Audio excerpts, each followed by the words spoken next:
Hi, I'm Becky Streepy from Glue and Glitter, and today we're going to make my cheesy, bacony, vegan baked potato casserole.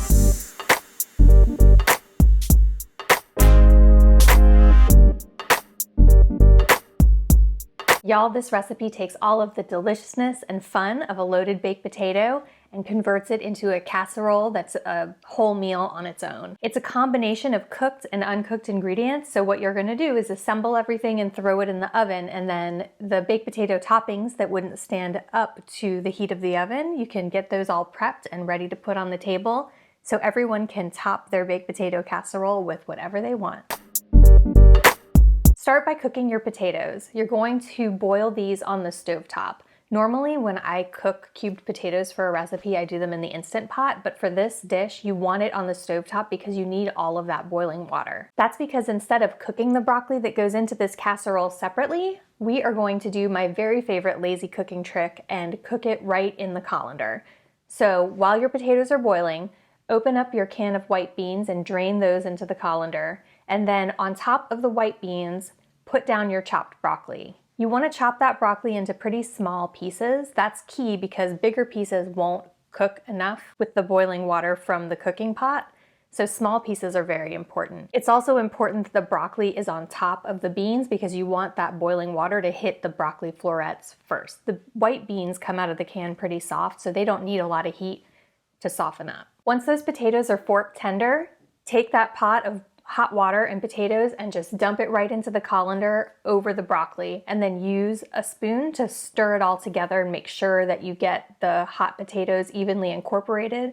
That's going to make a nice even mixture, but it's also going to make sure that your broccoli gets softened enough. Now grab yourself a 9 by 13 inch baking pan and transfer that potato mixture right to the pan. Then add a 1/4 cup of olive oil or vegan butter. As you can see, I'm doing olive oil here, but if you're doing vegan butter, before you add the next ingredients, just toss the butter with the hot potato mixture to melt it. Now add a 1/4 cup of vegan bacon bits. Before you yell at me about vegan bacon, just know that a lot of conventional bacon bits are actually vegan. Unless it says real bacon on the jar, chances are it's not made with any bacon at all. Bacos are vegan if you want to just play it safe and not have to read the label, but a lot of store brands of bacon bits also actually contain no bacon. Let's not think too hard about what they do contain. What they contain is deliciousness. Toss your bacon bits and olive oil or butter into the potato mixture so everything's nice and evenly incorporated, and then it's time to top it off with vegan cheddar shreds.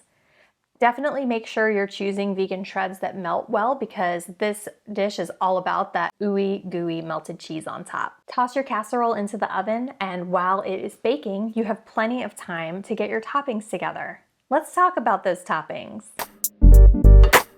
You can top this off with pretty much anything that you would put onto a baked potato. Vegan sour cream is great, diced tomato, avocado, fresh or pickled jalapenos, green onions or sweet onions chopped up is good. Just have fun with it. What I like to do at dinner time when I make this dish is put all the toppings out so that my family can load up their baked potatoes to their individual tastes, because we all like things a little bit different. Also, loading up your own dish makes it a lot more fun. By the time you get all your toppings prepped and out on the table, your casserole should be done cooking. So pull that out of the oven, scoop it up into a bowl, and pile on the toppings of your choice. I hope that this video has answered all of your questions about how to make loaded baked potato casserole.